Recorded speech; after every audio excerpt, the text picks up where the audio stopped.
বন্ধুরা, আজকে আলোচনা করতে চলেছি জপে দেবদেবী দর্শন হয় কিনা।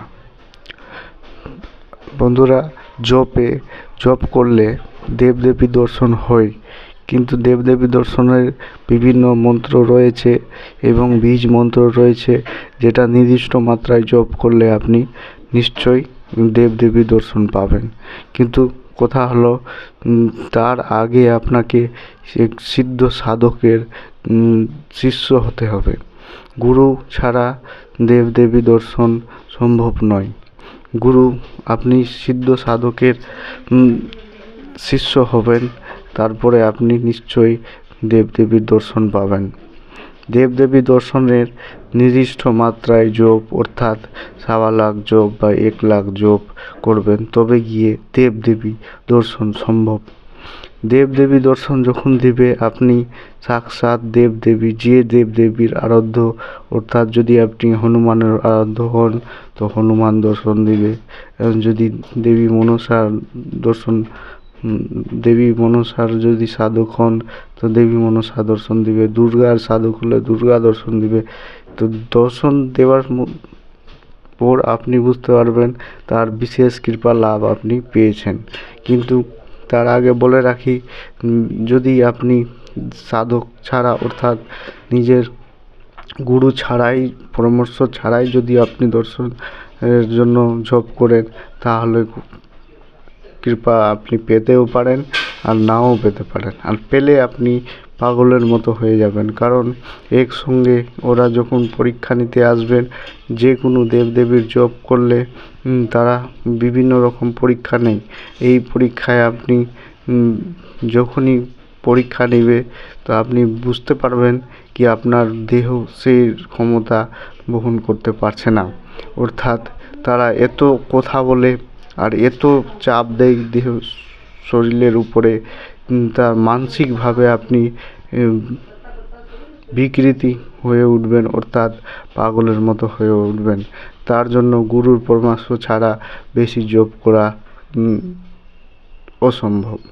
গুরু পরামর্শ দিবে, তখনই আপনি বিশেষ কৃপা পাবেন এবং পরামর্শ দানের পর আপনার সাহায্য হবে, যার ফলে আপনি সেই দেবদেবীটার আরাধ্য হয়ে উঠবেন এবং সে নিশ্চয়ই আপনাকে দর্শন দিবে। আর তা আপনার মনোকামনাও জিজ্ঞেস করতে পারে। এর ফলে আপনি বিভিন্ন সতর্কতা অবলম্বন করে রাখবেন। আর এর ফলে বিভিন্ন সতর্কতা অবলম্বন এই জন্যই করবেন বন্ধুরা, আপনার মনের ইচ্ছা যেটা আপনি চাইবেন সেটা আপনাকে সে দিবে। এর ফলে আপনি যদি ভুল মনোবাঞ্ছিত ইচ্ছা প্রয়োগ করেন, তো সেটা ভুল মনোবাঞ্ছিত ইচ্ছাটাই আপনার সফল হয়ে যাবে। এর ফলে অনেক সময় দেখা যায় নতুন সাধক গুরু পরামর্শ ছাড়াই দেবদেবীর জপ করতে থাকে। যে জপ করার পরেই সে কী করে ভুলবশত নিজের মৃত্যুকে আমন্ত্রণ জানিয়ে দেয়। অর্থাৎ অনেক সময় ভাবে মোক্ষ প্রাপ্তি নিব। মোক্ষ প্রাপ্তি যদি আপনি ভাবেন, মোক্ষ মানে মৃত্যু বন্ধুরা। ওই জন্য ভেবে চিন্তে গুরুর পরামর্শ ছাড়া আপনি জপ করবেন না। গুরু পরামর্শ দিবে, এতটা জপ করো, তবে আপনি জপ করবেন দেবদেবী দর্শন লাভের জন্য। আর বিশেষভাবে বলে রাখি, দর্শন লাভের পর আপনি তার আরাধ্য হয়ে উঠবেন এবং আপনার সাথে মানুষের মতো কথা বলবে। দেবদেবী মানুষের মতোই কথা বলে। বিভিন্ন সমস্যার সমাধান আপনি দেবদেবীর কাছ থেকে পাবেন। অর্থাৎ যদি কারো কোনো কিছু হয়ে থাকে, আপনি জিজ্ঞেস করলে উত্তরে সাড়া পাবেন। আর এটাই হলো জপে দেবদেবী দর্শনের লাভ।